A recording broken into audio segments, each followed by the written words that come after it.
ఈరోజు మనము fourth క్లాస్‌లోని sixth lesson ముగ్గుల్లో Sankranti అనే పాఠ్యభాగాన్ని గురించి తెలుసుకుందాము. ఈ పాఠ్యభాగంలోని పాత్రలు అనూష, ఆదిత్య, అత్తమ్మ.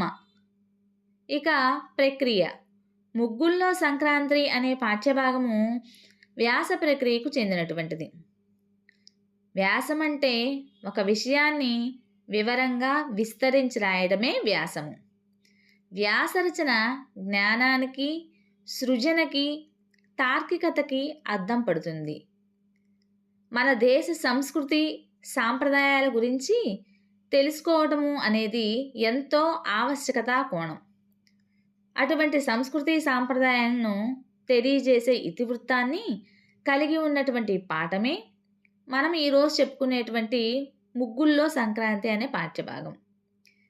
వ్యాస సారాంశం: అనూష తమ్ముడు ఆదిత్యని వెంటబెట్టుకొని అత్తమ్మ పాల్గొంటున్నటువంటి ముగ్గుల పోటీలకు వెళ్ళి అక్కడ అత్తమ్మ ద్వారా సంక్రాంతి ముగ్గుల గురించి తెలుసుకోవటమే ఈ ముగ్గుల్లో ఉన్నటువంటి సంక్రాంతి పాఠం. అనూషకి వివిధ రకాల ముగ్గులను, సంక్రాంతి విశిష్టతను ఈ విధంగా చెబుతోంది అత్త. సంక్రాంతి ముగ్గుల పోటీ కాబట్టి నేను సంక్రాంతి విశిష్టతను తెలిపే ముగ్గు వేస్తాను. భోగిమంట, గంగిరెద్దులు, గాలిపటాలను నా ముగ్గుల్లో చూపించానని చెప్తోంది అత్త. నేను భోగిమంటల్లో వేయడానికి నెల రోజుల కిందనే ఆవు పేడ పిడకలు ఎండబెట్టి దండగుచ్చి ఉంచాను అని అనూష అత్తమ్మతో చెబుతోంది. అత్తమ్మ ధనస్సు ముగ్గును గురించి వివరిస్తూ, ధనుస్సంక్రమణ అంటే సూర్యుడు ధనుస్సు రాశిలో ప్రవేశించడం అని, దీనికి ధనుర్మాసం అంటారు అని, ఈ ముగ్గుల్లో హరిదాసులు, పూల కలశం, పొంగలి కుండలు కనబడతాయి అని ఆదిత్య అనూషలతో చెప్పింది. కోడిపుంజుల ముగ్గును గురించి చెబుతూ, సంక్రాంతి కొన్ని ప్రాంతాల్లో కోడి పందాలు, ఎడ్లబండి పరుగులు, కుస్తీ పోటీలు, కబడ్డీ పోటీలు మొదలైనవి నిర్వహిస్తారని చెప్పింది అత్తయ్య. అంతేకాకుండా స్త్రీ శక్తిని తెలిపేటువంటి ముగ్గులు, ఎద్దుల ముగ్గులు, ధాన్యపు ముగ్గులు, చంద్రయాన్ ముగ్గు, పూర్ణ కలశాల ముగ్గు, ఇలా ఎన్నెన్నో రకాల ముగ్గుల గురించి ఆదిత్య అనూషలకు అత్తమ్మ వివరించింది.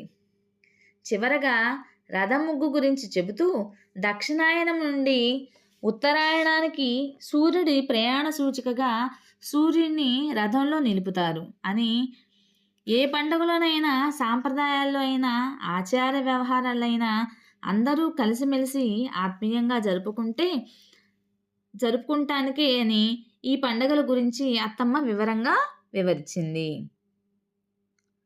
నెక్స్ట్, ఈ పాఠ్యభాగంలో ఉన్నటువంటి అర్థాలు: పద్మం తామర పువ్వు, సంబరం సంతోషం, రాశి నక్షత్రాల గుంపు, గొబ్బిళ్ళు ముగ్గుపై పసుపు కుంకాలు పువ్వులు అలంకరించి ఉన్నటువంటి ఆవు పేడ ముద్దలు, ఆయనం గమనం విశిష్టత గొప్పతనం మరియు ప్రత్యేకత, ధనస్సు విల్లు, కలశం చిన్న కుండ లేదా చెంబు. నెక్స్ట్, వ్యతిరేక పదాలు: వెళ్ళు వచ్చు, సంతోషం దుఃఖం మరియు విచారం, దక్షిణం ఉత్తరం మరియు ఉత్తరం, లోపల బయట, ఎత్తు పల్లం, పొడవు పొట్టి, ఉదయించడం అస్తమించడం, ముందు వెనుక. నెక్స్ట్, జాతీయాలు: మట్టి మనుషులు, శ్రామికులు, శ్రమజీవులు, మట్టితో కలిసిపోవడం మరణించడం, మన్ను తిన్న పాములాగా కదలక మెదలక, తలవంపులు అగౌరవం, తల పండిన విశేష అనుభవం గడించిన, తలదూర్చడం జోక్యం చేసుకోవడం, మట్టిలో పుట్టిన, ప్రాంతంలో జన్మించిన, మట్టిపాలైన, వృధా అయిన, నోట్లో మట్టి కొట్టడం, అన్యాయం చేయడం, తలసరి, ఒక్కొక్క సగటు, తలలో నాలుక, అమరికలు లేకుండా కలిసిపోవడం, తలదూర్చడం, జోక్యం చేసుకోవడం. నెక్స్ట్ ఇక విశేషణం.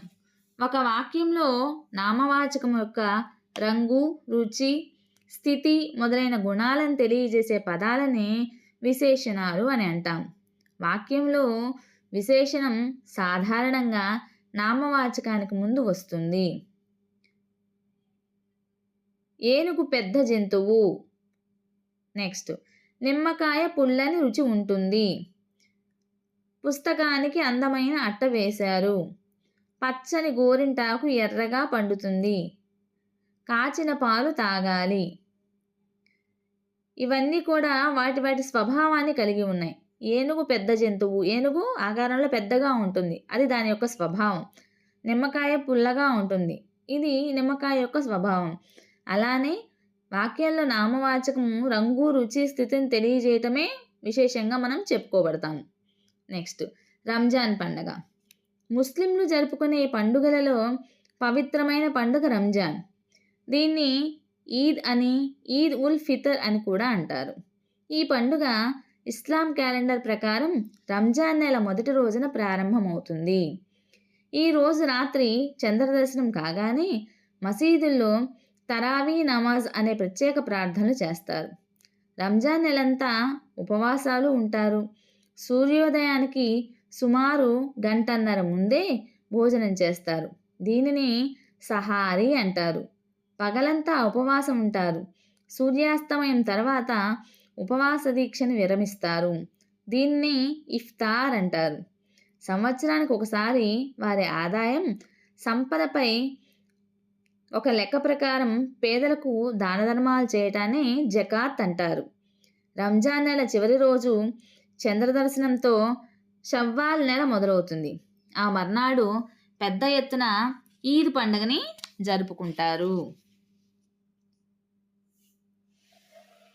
గొబ్బిళ్ళ పాట. ఈ మాసపు గేయం గొబ్బిళ్ళ పాట. గొబ్బిళ్ళ పాట ఒక సాంప్రదాయ జానపద గేయం. గొబ్బియల్లో గొబ్బియల్లో గొబ్బియల్లో చందమామ ఓ చందమామ అంటూ ఈ గేయం సాగుతూ ఉంటుంది. విత్తు నాటారు అంటే జామ విత్తు నాటారని, పువ్వు పూచింది అంటే ఏం పువ్వు పూచింది అని, జామ పువ్వు పూచింది పండు పండింది అంటూ జామ పండు గురించి రాసిన గేయము గొబ్బిళ్ళ పాటలోనిది. ఇక రాజుగారి తోటలో జాంపండు పండిందంట, అవునట అక్కల్లారా చంద్రగిరి బామల్లారా అనేటువంటి గేయం కూడా గొబ్బిళ్ళ పాటలోనిదే. నెక్స్ట్ ఈ మాసపు కథ నకిలీ కన్ను. పాత్రల పేర్లు: మౌల్వీ నజీరుద్దీన్, ధనికుడు. నకిలీ కన్ను కథ నజీరుద్దీన్ కథల నుంచి తీసుకోబడింది. నజీరుద్దీన్ ప్రార్థన చేసుకునే మసీదు శిథిలావస్థకు చేరుకొని పాతదైపోయి పడిపోయేలా ఉంది.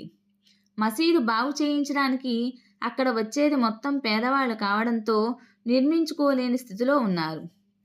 అయితే నజీరుద్దీన్ మసీదు మరమ్మతుకు పథకం రచించి ముందుగా ఒక ధనికుడి ఇంటికి వెళ్ళాడు. ఆ ధనికుడు ఎంత ధనికుడో, ఎంత లోభి కూడా, అంతే లోభి కూడా. ధనికుడికి ఒక కన్ను నకిలీది.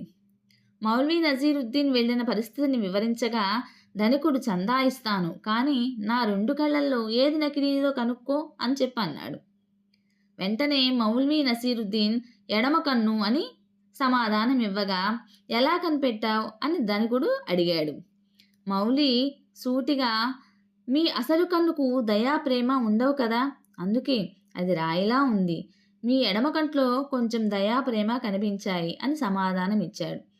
నజీరుద్దీన్ నిర్మోహమాటంగా చెప్పినటువంటి మాటలకు ధనికుడు సిగ్గుపడి మొత్తం మసీదు మరమ్మతులకి అయ్యే ఖర్చును తానే భరిస్తానని, మౌల్వీకి కూడా మంచి కానుక ఇస్తానని చెప్పని ఆ కానుకని ఇచ్చి పంపించాడు.